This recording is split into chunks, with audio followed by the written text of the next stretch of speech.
Hi, I'm Jill Galloway. I'm an artist educator at the Smithsonian's National Portrait Gallery. In today's open studio lesson, we're going to look at a very special person who overcame huge hurdles in their life to achieve great things. We're going to look at Helen Keller. We have a series of portraits that we'll check out first. We'll talk about her biography, and then we're going to do an art project based on her story. This should be a lot of fun. Let's get started.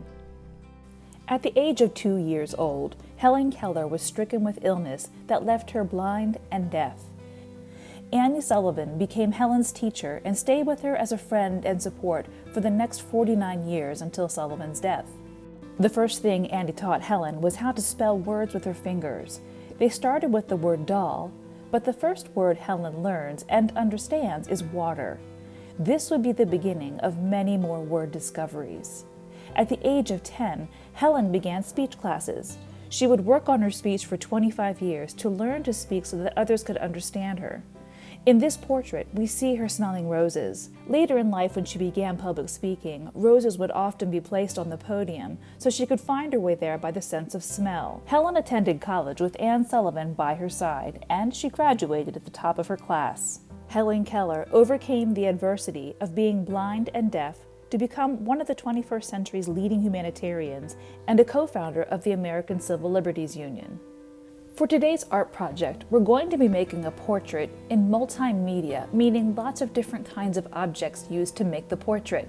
It's tactile, meaning you can touch it with your fingers when it's done and get a feel for the portrait that you made.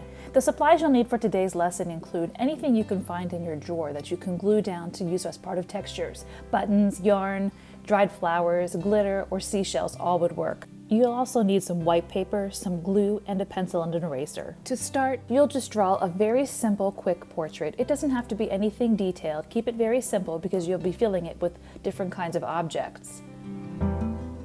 Once your portrait is drawn, you can start laying down some layers of glue and adding objects that give the portrait texture.